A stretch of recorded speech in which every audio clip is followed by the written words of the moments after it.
sejas meu universo.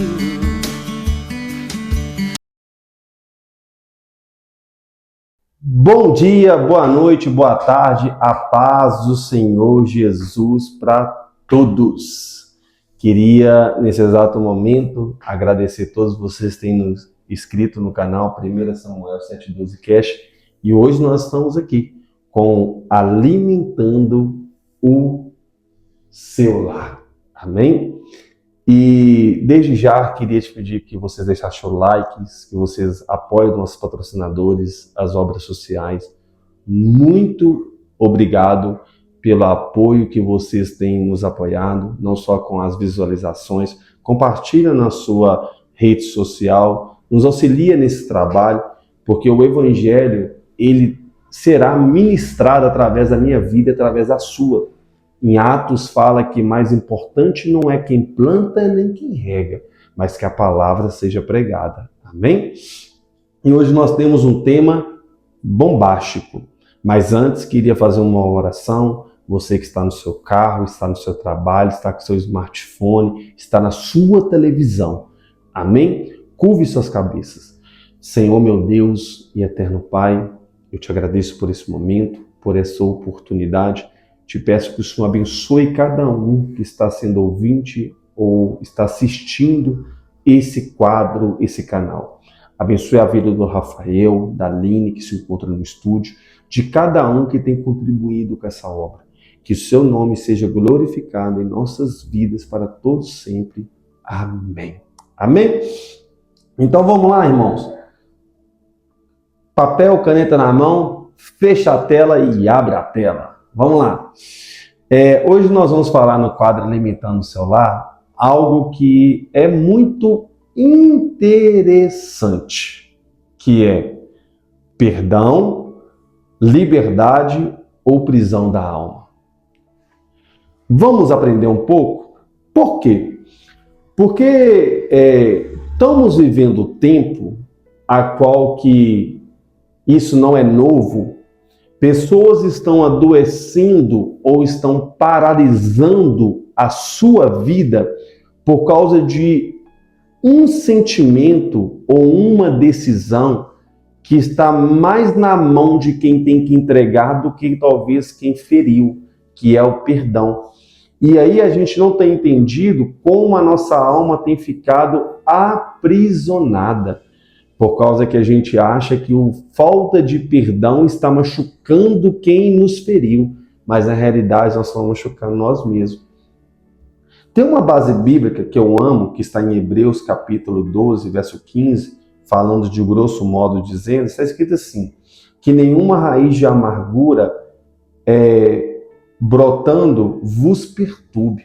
Então vai uma pergunta para vocês. O que acontece se você guardar mágoa? Vamos lá na sua mente, no seu coração. Talvez quem está me ouvindo foi ferido, foi machucado, está se sentindo injustiçado pela vida ou pelo terceiro que te afligiu. Mas o que acontece se eu guardar essa mágoa? Guardar mágoa é manter uma ferida aberta dentro de si. A mente volta constantemente ao momento da dor, gerando ansiedade, irritação, cansaço que a alma não consegue explicar. A pessoa não consegue sair de um lado nem para o outro, ela vai ficando cada vez mais fria, mais defensiva e mais distante. Olha o que psicologicamente, emocionalmente pode acontecer com a pessoa que está guardando mágoa. Olha os danos que isso traz. A amargura não fica escondida. Ela se espalha, contamina relacionamentos, rouba a paz e silencia a voz de Deus dentro de nós. Porque quando a gente estamos magoados, irmão, vou ser sincero, nós temos uma grande dificuldade de acreditar nas promessas, de ter esperança, de ter comunhão com as pessoas, com o Senhor. E isso me chama a atenção porque a pessoa, o diagnóstico dessa pessoa, ela vai ficando cada vez mais fria, mais na defensiva e mais distante de tudo. Enquanto a gente estamos entendendo que quem feriu talvez até foi perdoado e nós não estamos nos perdoando, perdoando o próximo e dando uma oportunidade para a nossa vida contemplar o belo. Eu tenho uma pergunta para vocês. Como você pode segurar um carvão em brasa para jogar em alguém sem se queimar primeiro a você? A pessoa que ela está guardando mágoa é a pessoa que segura um carvão, ela quer jogar em brasa, ela quer jogar em alguém, mas ela acha que ela não está sendo queimada, mas ela está sentindo os primeiros danos da queimadura. Então, no nome de Jesus, a primeira pergunta foi a resposta. Não guarde mágoa, você está prejudicando você mesmo. Vamos lá para o segundo título? O que acontece se você não entender o que é perdoar? Isso é muito forte. Porque muitos de nós queremos perdão, queremos perdoar condicionado. Eu perdoo, mas isso aqui. A Bíblia vai falar em Mateus 18, 22, que nós devemos perdoar.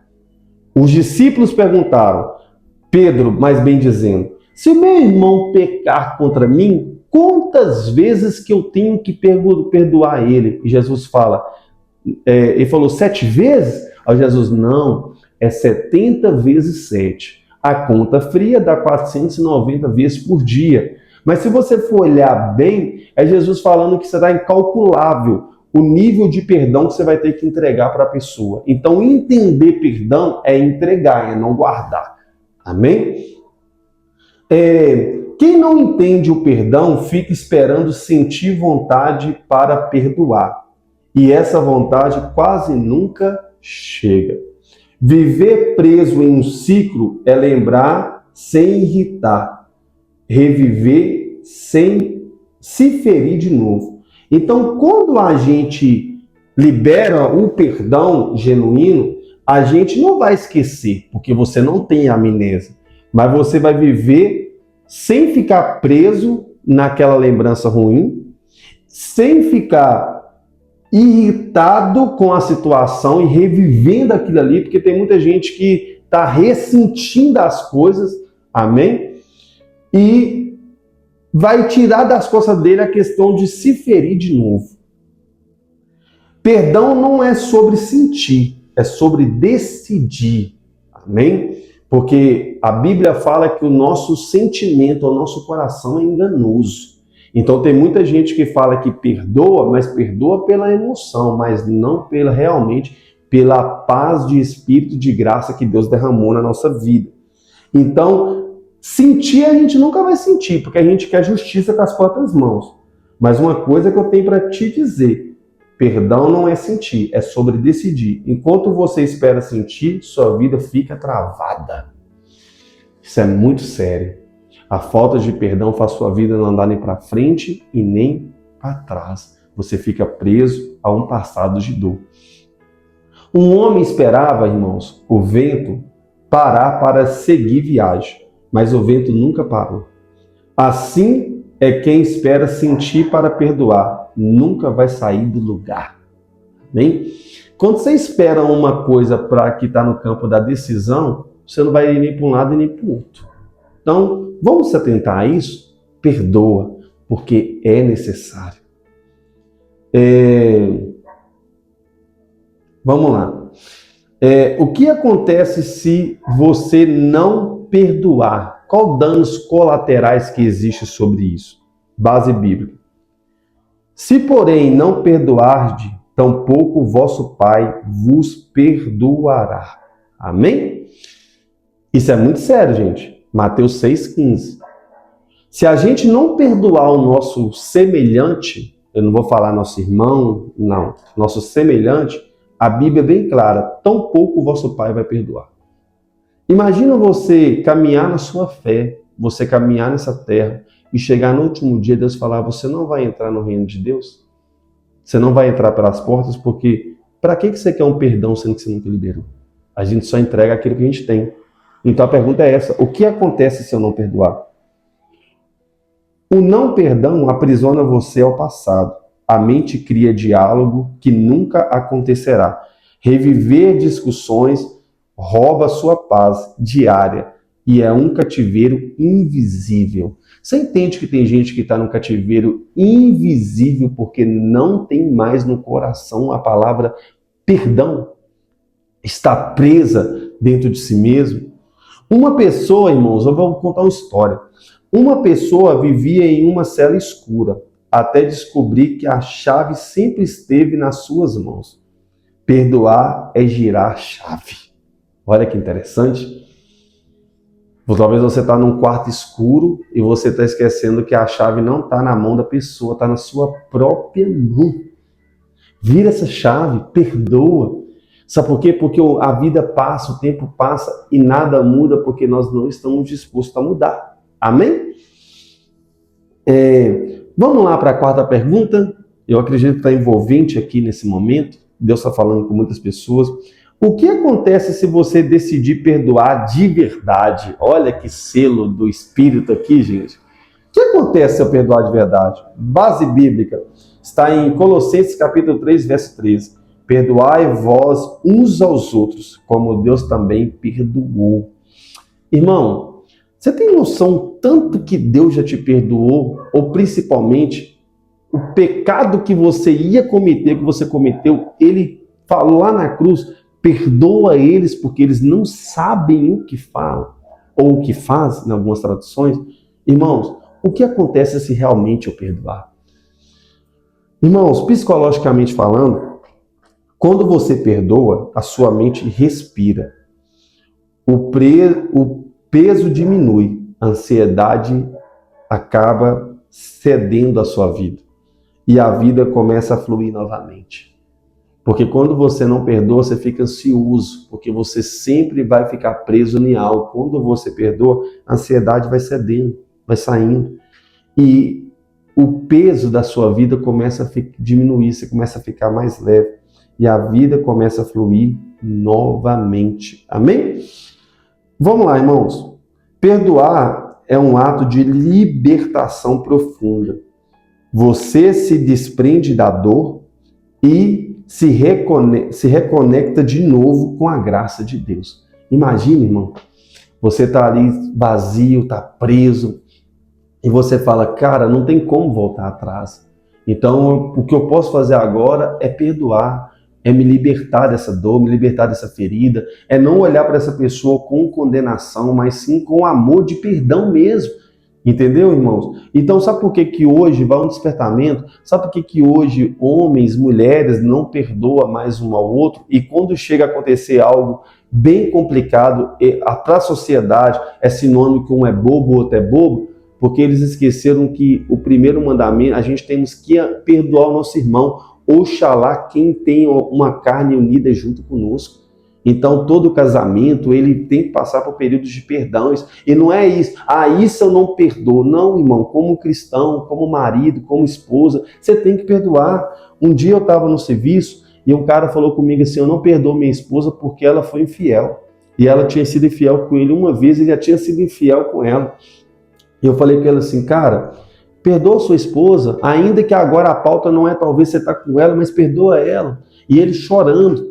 E eu falei com ele assim, uma coisa que Deus ministrou na minha vida um tempo atrás, que falei com ele assim, se antes a sua esposa errar com você, se ela tivesse indo para o inferno, você pulava no inferno para tirar ela? Lógico que eu pulava. Falei, então pula agora, porque a alma dela está indo para o inferno, porque o que precisava de cuidar dela está preso numa chave chamada eu não perdoo.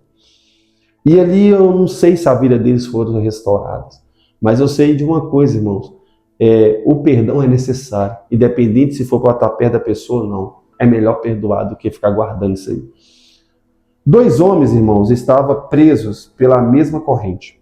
Quando um decidiu soltar, os 2 foram livres. O perdão não muda um só, ele também liberta o outro. Porque quando você não perdoa, irmão, a pessoa que errou com você está do seu lado todo dia, ela come no seu prato todo dia. E quando você perdoa, você libera ela. Ou, vou ser sincero, vamos seguir o exemplo de Jesus? Jesus, ele fala algo, ele ministrou a comunhão, a ceia para quem ia trair e abandonar. E eu tenho uma palavra: o homem e a mulher que é leal um ao outro, eu estou falando de qualquer ciclo, seja de família, parentela, marido e mulher. Quando você ama uma pessoa verdadeiramente, você dá o direito para ela errar com você.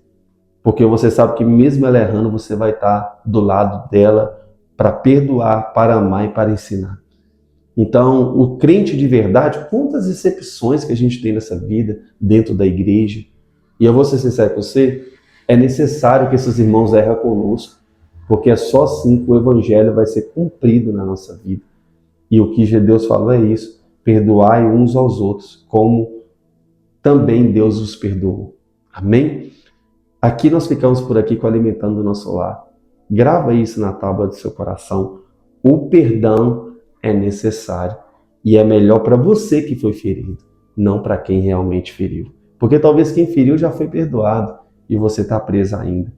Eu ministro na sua vida o texto que está em João: se o Filho vos libertar, verdadeiramente sereis livre. Amém?